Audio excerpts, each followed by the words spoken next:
Welcome back ناظرین، ہم جو ہے وہ حاضر ہیں اور ہمارے ساتھ موجود ہیں حاجی محمد حنیف طیب صاحب۔ سر میں بات کر رہا تھا پیٹرولیم کی، یہ تو ہمیں لے ڈوبا ہے، کبھی اوپر کبھی نیچے کبھی کیا، اور کہتے ہیں کہ اسی سے ساری جو ہے نا وہ مہنگائی منسلک ہوتی ہے۔ آپ اس کے بارے میں کیا کہتے ہیں، کیونکہ آپ اس کے وزیر بھی رہے ہیں؟ دراصل ہم نے ہمارے بانی قائد اعظم محمد علی جناح کے ساتھ اچھا سلوک نہیں کیا۔ انہوں نے پاکستان بنتے ہی کہا تھا کہ پاکستان میں اتنے زیادہ معدنی ذخائر زمین میں مدفون ہیں کہ ہمیں کسی سے مانگنے کی ضرورت نہیں پڑے گی، ہم دینے والے لوگ بن جائیں گے۔ پاکستان میں اتنا پیٹرولیم مصنوعات ہے، اتنی گیس ہے، اتنا سونا ہے، اتنا تانبا ہے، اتنا ماربل ہے، اتنے معدنی ذخائر ہیں کہ اگر دیانتداری سے، امانت داری سے ان چیزوں کو ایکسپلور کر کے عوام کے فائدے کے لیے دی جاتی تو یہ حال نہ ہوتا۔ ہم نے بلوچستان سے بھی اچھا سلوک نہیں کیا۔ بلوچستان سے سوئی نکلی گیس، سوئی علاقے کا نام ہے اور گیس، لیکن ان کو گیس دینے میں ہم نے بہت سال لگا دیے، ظلم ہم نے کیا۔ سندھ میں بھی بہت زیادہ پیٹرولیم اور گیس کی مصنوعات ہیں، اس کا جائز حق دینے کے لیے ہمارے حکمران تیار نہیں ہوتے، ورنہ کے الیکٹرک کا یہ پرابلم نہ ہوتا۔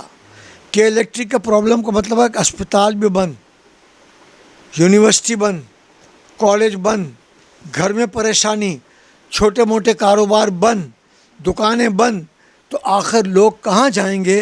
تو اس میں بہت زیادہ ظلم کیا۔ اور سب سے بڑی ظلم کی بات یہ ہے کہ جب تحریک انصاف پاکستان تحریک انصاف نے کہ الیکٹرک کے باہر احتجاجی مظاہرہ کیا تو اس وقت مونس علوی سے ان کا کوئی معاہدہ ہوا تھا، تو گورنر صاحب اور اسد عمر وزیر صاحب وہاں گئے اور پریس سے انہوں نے خطاب کیا۔ ایک سیاسی ورکر کے طور پر چاہیے تو یہ تھا کہ جو معاہدہ ہوا ہے، ہم کہہ رہے ہیں کہ الیکٹرک کے چیف ایگزیکٹو آفیسر مونس علوی اپنی زبان سے بیان کریں تاکہ وہ اس کے پابند ہوں عمل درآمد کے۔ ان سے کچھ نہیں کہلوایا، خود ہی کہہ دیا کہ اگر اس طرح جاری رہا تو ہم سخت قدم بھی اٹھائیں گے۔ کوئی قدم نہیں اٹھا رہے۔ 12، 14، 15، 16، 18 گھنٹے کی لوڈ شیڈنگ چل رہی ہے۔ اور یہ لوڈ شیڈنگ کیوں ہے کہ ہم نے متعدد مرتبہ ڈیم بنانے کے مواقع ملے، وہ ڈیم نہیں بنائے گئے۔ پاکستان کے سابق وزیر اعظم میر ظفر اللہ جمالی واٹر اینڈ پاور کے وزیر تھے۔ ڈیم بنانے کے لیے ایک میٹنگ وہ بلانے والے تھے۔ محمد خان جنیجو نے کہا کہ اس میٹنگ میں آپ، میری خواہش ہے کہ 2 وزیروں کو ضرور بلائیں۔ ایک میرا نام لیا کہ آپ حاجی محمد حنیف طیب کو بلائیں، اور ایک کراچی سے ہی وزیر مملکت برائے خارجہ زین نورانی کو بلائیں۔ ہمیں بلایا گیا۔ مرکز کے اور 4 صوبوں کے آبی امور کے، پانی کے ماہرین آئے ہوئے تھے۔ کسی نے ایک دلیل بھی ایسی نہیں دی کہ یہ ڈیم نہیں بننا چاہیے، لہٰذا میٹنگ نے پاس کر دیا کہ ڈیم بننا چاہیے۔ اور وہ ڈیم بننے کا فیصلہ جنیجو صاحب کی لیول پر بھی ہو گیا تھا۔ کاش کہ وہ ڈیم بن جاتا جس کو لوگ کالا باغ ڈیم کہتے ہیں، اور اتنی پریشانی نہ ہوتی۔ تو آج کل اتنا بجلی کا شارٹیج نہیں ہوتا، اور بجلی پانی سے جو بنتی ہے وہ سستی ہوتی ہے۔ تھرمل بجلی، گیس کی بنی ہوئی بجلی مہنگی ہوتی ہے آئل اور گیس کی۔ تو ایسا نہیں کیا۔ ہم بہت سارے ڈیم کشمیر میں بنا سکتے تھے، لیکن جب نظر مال جمع کرنے پر ہو، مال باہر بھیجنے پر ہو، حلال اور حرام کی تمیز ختم ہو جائے تو عوام الناس کو بھگتنا پڑتا ہے، اور عوام الناس بھگت رہی ہے۔ اللہ سے یہی دعا ہے کہ ہمارے حکمرانوں کو اللہ توبہ کی توفیق دے۔ ایک پروجیکٹ تھا، اس میں سونا بھی ہے اور سیندک میں کاپر بھی ہے۔ وہ پروگرام جب شروع کرانا میں نے چاہا تو پیٹرولیم منسٹر کے طور پر مجھے بریفنگ یہ دی گئی کہ اس سیندک کے پروجیکٹ تک، سیندک بالکل تافتان ایران کے پاس ہے اور اسپیشل چھوٹے طیارے میں جانا پڑتا ہے۔ تو میں گیا تھا وہاں، تو انہوں نے کہا کہ یہ کوئٹہ سے لے کر وہاں تک سڑک بچھانے کا خرچہ بھی یہ پروجیکٹ دے، بجلی پہنچانے کا خرچہ بھی یہ پروجیکٹ دے، اسکول کالج قائم کرنے کا پروجیکٹ بھی یہی تھے، ہر چیز کا خرچہ اس پروجیکٹ پہ ڈال کر. تو میں نے کہا کیا آپ پاکستان کے کسی حصے میں بجلی پہنچائیں گے تو یہ آپ کے اوپر فرض نہیں عائد ہوتا؟ آپ سرکاری ڈیولپمنٹ بجٹ سے یہ چیزیں بنائیں. جب سرکاری ڈیولپمنٹ بجٹ سے بنا تو سندھ کا پروجیکٹ شروع ہوا. لیکن بات وہی ہے، دیانت داری امانت داری سے کام کیا ہوتا تو آج ہر پاکستان کے منہ پر دعا ہوتی، یا اللہ سندھ کے ذریعے تو نے ہمیں جو نوازا، ہم تیرا شکر ادا کرتے ہیں. جی یہ بڑی میں حیران ہو رہا ہوں، یہ جو سینڈک کا پروجیکٹ ہے یہ آپ کے دور سے ہی شروع ہو گیا تھا؟ جی اللہ تعالیٰ کے فضل سے میرے دور سے شروع ہو گیا تھا. اور ضمناً بات عرض کروں کہ جس چھوٹے جہاز میں گئے تھے تو جب سندھ کے کچھ قریب پہنچے تو پائلٹ نے کہا کہ مجھے ذرا سا ہیلی پیڈ جہاں اتارنا ہے نا وہ نہیں مل رہا ہے، تو آپ لوگ بھی کھڑکی کے بائیں طرف سے باہر دیکھیں، میں تھوڑا جہاز نیچے لاتا ہوں تو الٹے ہاتھ پر اگر کوئی ریلوے کی پٹری نظر آئے تو مجھے بتا دینا. تو میں الٹے ہاتھ پر ہی بیٹھا تھا، میں نے نیچے دیکھا تو مجھے ریلوے کی پٹری نظر آئی. تو میں نے جہاز کے والے پائلٹ کو کہا کہ آپ اپنے بائیں طرف دیکھیں، تھوڑا سا جہاز نیچے لیں اور آپ کو پٹری نظر آ جائے گی. تو تاریخی واقعہ ہے کہ اور بہت بڑے ممتاز صحافی سینیٹر سید فصیح اقبال بھی میرے ساتھ اس سندھ کے پروجیکٹ میں گئے تھے. وہ انتقال کر گئے، کئی مرتبہ سینیٹر بھی رہے ہیں. لیکن دکھ صرف ایک ہے کہ کاش وہ سندھ پروجیکٹ جو ہے اس وقت جب میں نے سٹارٹ کیا 80 سال تک پاکستان کی ضرورت کا کاپر اس کے اندر ڈیٹیکٹ ہو چکا تھا، تلاش ہو چکا تھا، سونے کے ذخائر تھے. لیکن بس قسمت یہ ہے کہ ہمارے لوگ پروجیکٹ کے اوپر خود سو گئے اور مال کماتے رہے. یہ بڑی واقعی جو ہے یہ دکھ والی بات انہوں نے کہی کہ اتنے عرصے سے یہ سینڈک کے پروجیکٹ ان کے دور میں شروع ہوا، مطلب ڈیٹیکٹ بھی ہو گئی، تانبا کاپر ڈیٹیکٹ ہو گئی، ابھی تک نکالا نہیں جا سکا. تو مطلب اس قسم کے واقعات، دل تو چاہ رہا ہے میں اسی موضوع پہ چلتا رہوں لیکن بات جو ہے نا وہ بڑھے گی کہیں اور دور تک چلی جائے گی. تو سر مزار قائد، اس کے اندر جو خوبصورتی ہے، جو سبزہ ہے، کہتے ہیں یہ کبھی جو نا وہ 85 میں نہیں ہوا کرتا تھا. اور پھر اس کا جو میوزیم ہے، اس میوزیم کی جو ہے نا وہ آرائش، اس کے اندر بھی آپ کا نام جو ہے نا وہ آتا ہے. تو یہ کیسے ہوا؟ تو اس کے بارے میں ذرا ہمارے ناظرین کو بتائیں.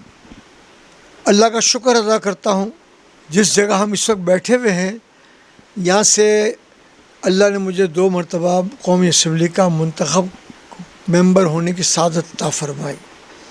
تو قائد اعظم کا مزار میرے حلقہ انتخاب میں تھا. تو قائد اعظم کے مزار پر جاتا تھا تو دیکھتا تھا 2 باتیں.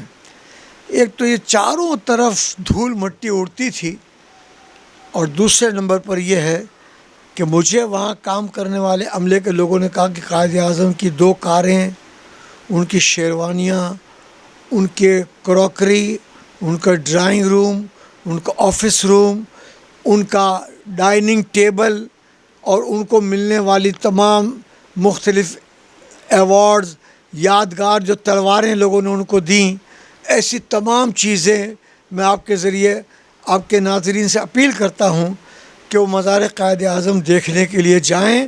تو نیچے 1 فلور نیچے میوزیم بنا ہوا ہے.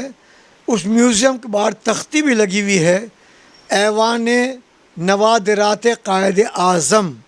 ہم نے اردو کو ذرا فراموش کر دیا ہے تو میں نے اس کا نام دانستہ ایوان نوادرات قائد اعظم، یہ نام بھی اس فقیر نے رکھا ہے. اس کا اجلاس جب ہوا پہلا، جب میں ماحولیات کا وزیر تھا تو ماحولیات کا وزیر مزار قائد اعظم کا چیئرمین ہوتا ہے. تو 2-3 باتیں میں نے کی. اس کا نام تھا قائد اعظم مانیٹری فنڈ. تو میں نے پوچھا، پورے اجلاس سے بورڈ روم پورا بھرا ہوا تھا، کہ کیا آپ قائد اعظم کے مزار کے لیے چندہ مانگتے ہیں؟ تو انہوں نے کہا نہیں. تو میں نے کہا Quaid Azam monetary fund international IMF کے طرز پہ آپ نے QMF کیوں رکھا ہے؟ بولا بس شروع سے چلا آ رہا ہے. میں نے کہا نہیں، جب چندہ کرتے نہیں ہیں تو فنڈ کا نام کیوں رکھا ہے؟ تو انہوں نے کہا پھر آپ کچھ تجویز کریں. تو میں ورکر ہوں, تیاری کر کے گیا تھا. اب اس کا نام میرے رکھنے کے بعد سے قائد اعظم مزار مینجمنٹ بورڈ ہے, اور اب تک چلا آ رہا ہے. اب میں نے ان سے پوچھا کہ میں نے کہا آخری اب بات میٹنگ ختم ہو گئی, میں نے کہا ایک سوال آپ سے کر رہا ہوں, اس کا قائد اعظم کا رہنے سہنے کا, گاڑیوں کا, ساز و سامان, ٹیبل, کرسیاں, تب چیزیں جو ان کے پاس مختلف ترجمے والے, بغیر ترجمے والے قرآن شریف تھے, یہ سب چیزیں کہاں رکھی ہیں؟ تو انہوں نے کہا کہ یہ ہم نے بہت سنبھال کر ویئر ہاؤس میں رکھی ہیں. ویئر ہاؤس کا آسان ترجمہ ہے گودام. اب گودام میں آپ فرنیچر رکھ دیں اور دیمک کاٹ دے تو پورا فرنیچر ختم ہو جائے گا, سمجھا. ان کے آپ نے جوتے رکھے, کو چوہا گھس جائے اور چمڑے کو کھانا شروع کر دے تو کیا ہوگا؟ تو میں نے کہا کیوں اتنی دیر لگی؟ 39.5 سال گزر چکے تھے قائد اعظم کے انتقال کے بعد, یہ چیزیں کیوں نہیں رکھی ہیں ہم؟ تو ان کا وہ کبھی فیصلہ ہوا تھا کہ جاپان سے کوئی ماہر آئے گا, وہ میوزیم بنانے والا, وہ بنائے گا. تو میں نے اس سب سے پوچھا پورے اجلاس سے, میں نے پاکستان میں کوئی ایک ماہر نہیں جو میوزیم بنا سکے؟ تو ایک ڈاکٹر نبی احمد خان بزرگ تھے, انہوں نے کہا سر میں بات کرنا چاہ رہا ہوں. میں نے کہا فرمائیے. بولا کسی جاپانی کے آنے کی ضرورت نہیں ہے, پورے پاکستان کے میوزیم کا میں ڈائریکٹر جنرل ہوں, آپ بتائیں کب آپ افتتاح چاہتے ہیں, میں اس کو بنا کر دینے کے لیے تیار ہوں. اور منسٹری کے پاس قائد اعظم کے مزار کے لیے پیسے رکھے ہوئے تھے, تو ان کو فنڈ دیا گیا, اور میں نے ان سے کہا کہ 25 دسمبر 1987 کو میں اس کا افتتاح کروں گا. تو انہوں نے کہا کہ انشاءاللہ تیار ہو جائے گا. میں تو ورکر ہوں, پتہ تھا کہ چند مہینے کی دیر ہو جاتی ہے, تو میرے ذہن میں تھا کہ اگر 25 دسمبر تیار نہیں ہوگا تو 23 مارچ 88 کو, اب 23 مارچ 88 کا بورڈ آپ اس انٹرویو کے ضرور دکھائیں لوگوں کو. 23 مارچ 1988 کا میں نے افتتاح کیا. باقی قائد اعظم کا بھی انشاءاللہ تعالیٰ آپ کے سامنے بات کرتے ہیں. ماشاءاللہ جی, دیکھیں جی کام اس طرح ہوتے ہیں, سب کو بٹھا کر کام جس نے کروانا ہوتا ہے وہ اس طرح کرواتا ہے. ابھی ہمارے پاس تھوڑا سا جو ہے نا وہ سر وقت ہے. آپ ماحولیات کے وزیر چونکہ رہے, اور کراچی کے اندر پولوشن جو آپ کو پتہ ہے, ایئر پولوشن خصوصاً, آبی پولوشن عموماً, ٹھیک ہے, زمینی پولوشن, تین ہی تو ہوتی ہیں, ٹھیک ہے. تو یہ مطلب اس معاملے میں آپ نے کیا کوئی ایسے اقدام اٹھائے جو آپ کے بعد پھر جو ہے نا ان کو فالو نہیں کیا گیا؟ دراصل بہت زیادہ دکھ کی بات ہے, میرے پیریڈ میں پر ہی اس پہ عمل درآمد کے لیے ایک کمیٹی بنا دی گئی تھی, ایک بورڈ بنا دیا تھا جس میں چاروں صوبوں کے وزیروں کو لیا گیا, مرکزی وزیر, مرکزی سیکٹری انوائرمنٹ. لیکن بات یہ ہے کہ ہماری ایک تو دکھ کی بات یہ ہے کہ غیر ضروری طور پر ضیاء الحق صاحب نے محمد خان جنیجو کی کابینہ کو توڑا. وہ نہ توڑتے تو اس کام کو بہت آگے بڑھ چکا ہوتا. پھر یہ کہ ہمارے نبی نے تو فرمایا ہے کہ ماحول صاف ستھرا رکھو, 5 وقت وضو کرو, گھر کے اندر کچرا صاف کیا کرو, اپنے گھر کے اطراف کے کچرے کو بھی آپ خود صاف کیا کرو. لیکن یہ تعلیمات ہم نے پڑھائی نہیں. اگر ہم پڑھاتے تو انشاءاللہ تعالیٰ ضرور اس کا فائدہ ہمیں حاصل ہو جاتا.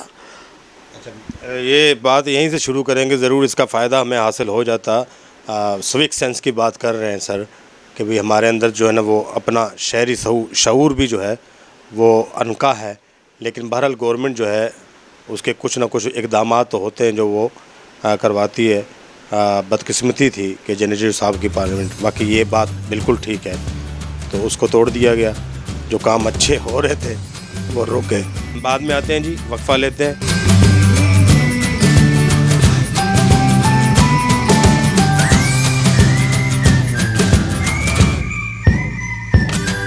جدید کراچی, قدیم کراچی, جانیے کراچی کا حال, کراچی میں.